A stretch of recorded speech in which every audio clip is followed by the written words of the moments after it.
Hello and welcome to the European Parliament in Brussels for this new edition of Talking Europe.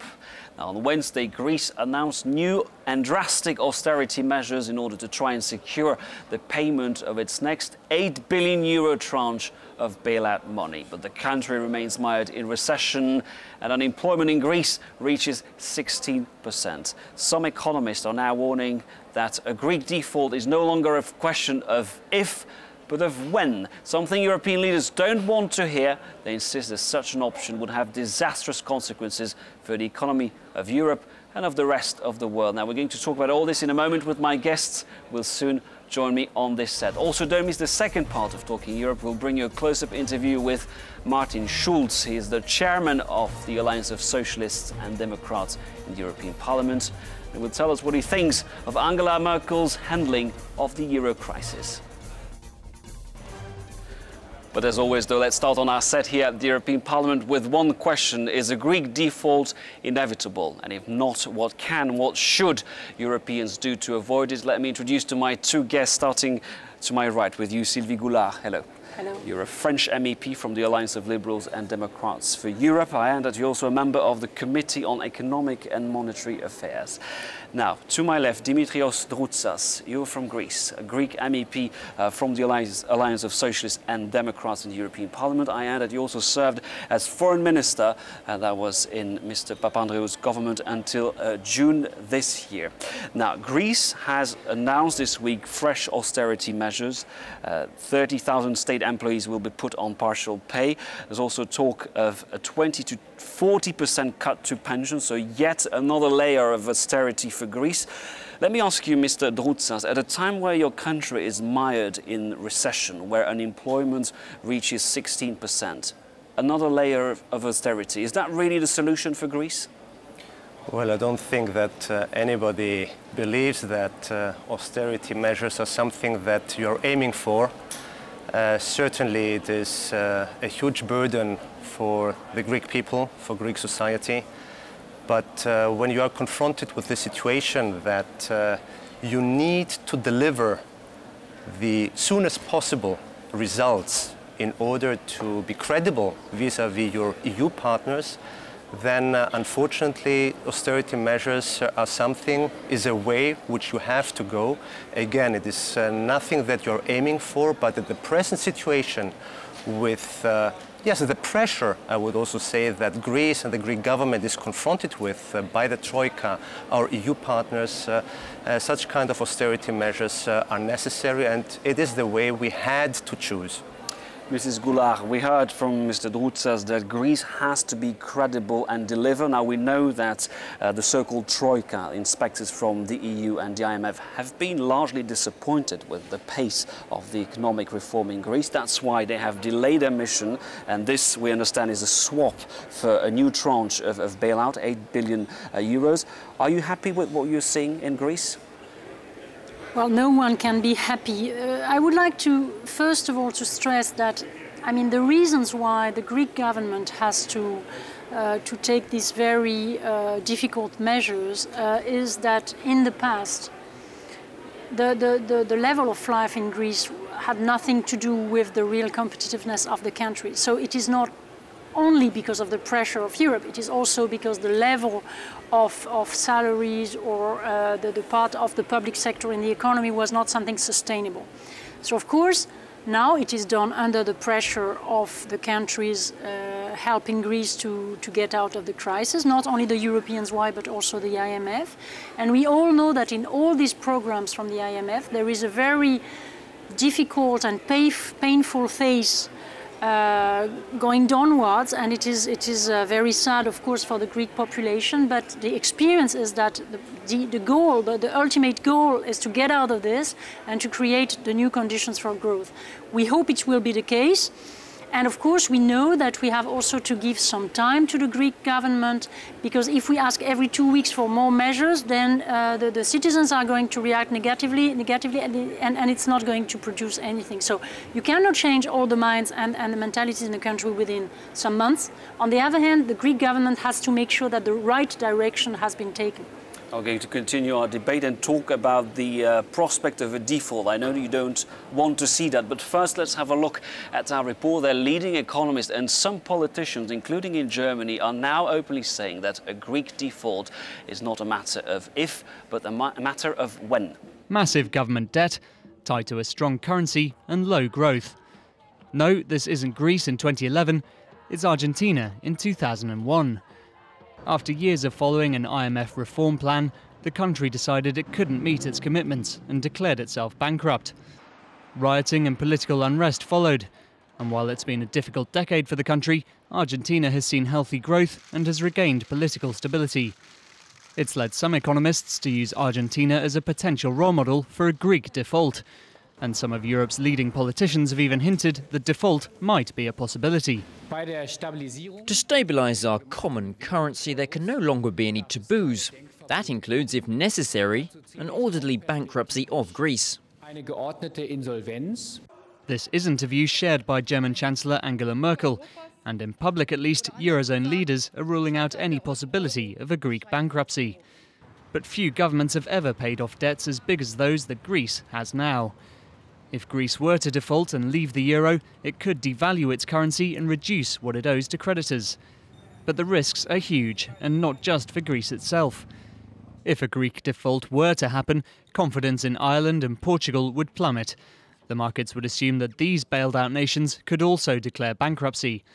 The pressure would also be back on other weaker Eurozone nations, including Spain and Italy. The European Central Bank is already intervening to keep their borrowing costs down, and a Greek default would only make matters worse. Then, of course, there's the danger to Europe's banking industry. French banks have the largest exposure to Greek debt, holding twice as much as Germany in second place. Lenders, generally the banks, would end up transferring their losses from their Greek investments.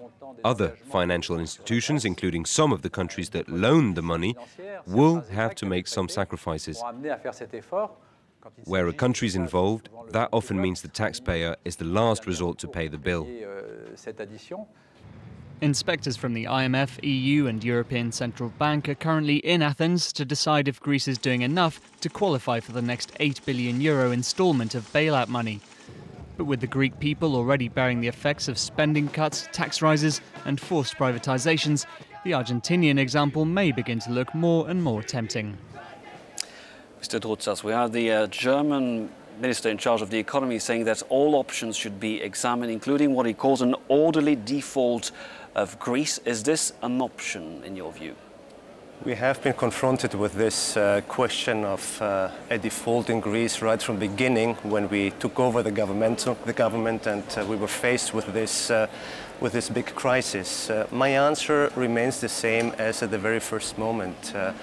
Default is not an option for Greece and should not be an option for Greece and also not for Europe. I think also in your report the consequences of a Greek default were presented. I do not need to add anything to that. I know that the discussion now is quite intensive regarding this question about the Greek default. You mentioned also the statements made by German officials. Other German officials made another point and said that the Greek default, or even worse, a Greek exit from the Eurozone, is nothing to be discussed.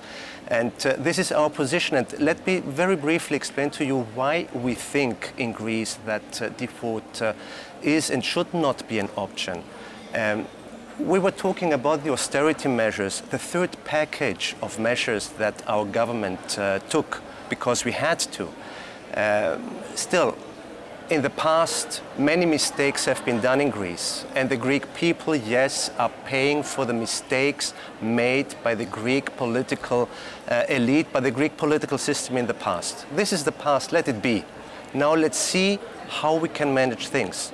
There is a government, there is a Greek Prime Minister, George Papandreou, who has a stable government, who is very credible, who is determined and committed to this program of measures. And Greece needs some more time. Sylvie Goulard already said this, mentioned this. We need a little bit more time. Yes, there have been delays, but the delays are also due to the huge system we have in Greece that must be changed. This cannot be done within a couple of weeks or months. So we need some time, and we need also the continuous solidarity that has been expressed by our EU partners. Mrs. Goulart, when European leaders, including Angela Merkel, say that a default is not an option and is not inevitable, as an economist, do you think that's credible?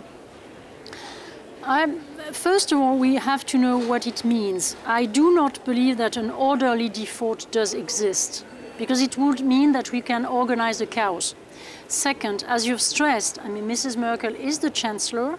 She's leading the strongest party in the coalition, and her position has not changed. And the people making politics for internal purposes, playing with the destiny of some others, do not have my respect. So it's sheer populism, in your view? Many people should not speak loudly. On the other hand, we all know that the figures are there.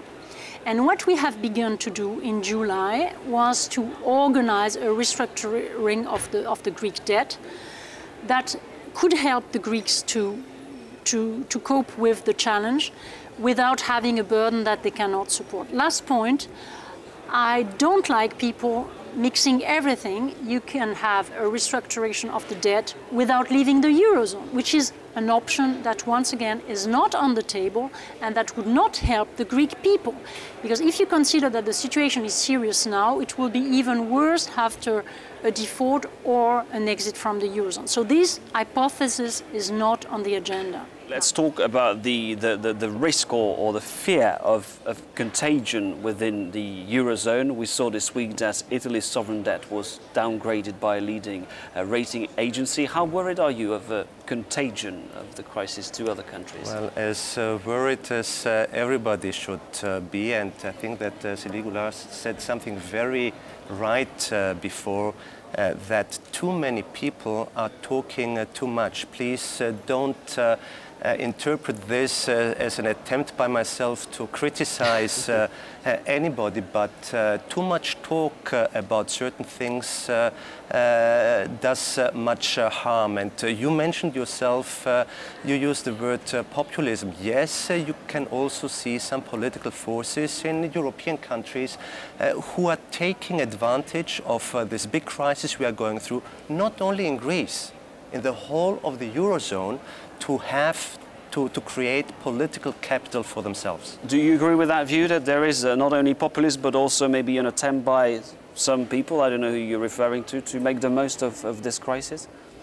Yes, but we should not, I mean, I agree this temptation does exist, but we have also very concrete problems. We have some governments having to do a lot of work in order to be credible and to deliver on structural reforms and on debt reduction.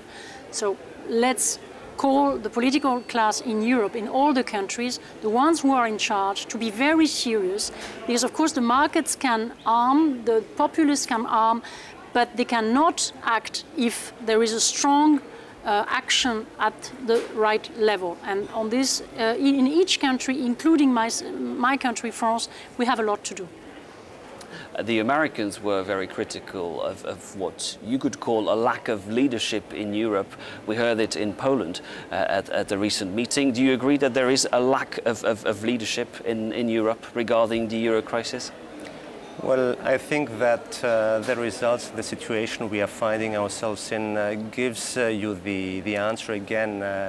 Let us not interpret this as criticism against anybody, but certainly I think that we could have seen bolder, more courageous decisions at a much earlier stage. What we see is that we are chasing behind the developments, and this is maybe what we have been lacking in the past months, more decisiveness and bolder, more courageous decisions, like for instance the issue of the Eurobonds.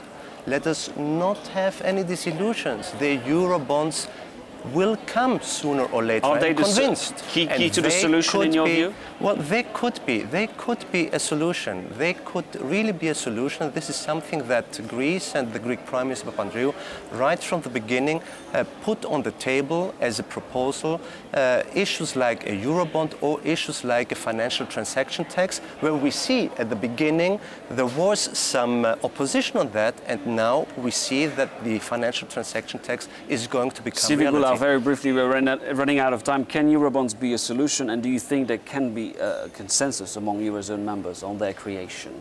Well, I've put the Eurobonds in my report on the economic governance, in the economic governance package, so-called one of the packages we have adopted or we are going to adopt. It is not a magic stick. It has to be very carefully studied.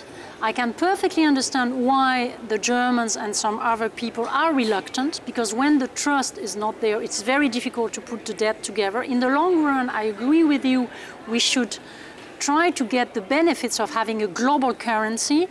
But right now, the first thing we can do in order to help this issue to develop in the right way is to do in the national frameworks what we have to do to rebuild trust. And then in a second phase, we might be happy to go in this direction. But if you try to mix all the issues at the same time, the only thing you're going to do is to kill a very good idea. So I think we have to study it. It has to be an instrument of discipline, and everybody has to be committed to respect discipline in the Eurozone. Well, thank you very much indeed for taking part in the first part of our program Talking Europe. Thank you very much, Sylvie Goulard and Dimitrios Droutsas. Please stay with us on France 24. We'll return after the news break in about 10 minutes, and we'll bring you a close-up interview with Martin Schulz. He's the head of the Socialists and Democrats in the European Parliament, a German politician. We'll talk, of course, about what the Socialists propose in this crisis, but also about the role of Germany. That's in about 10 minutes on France 24.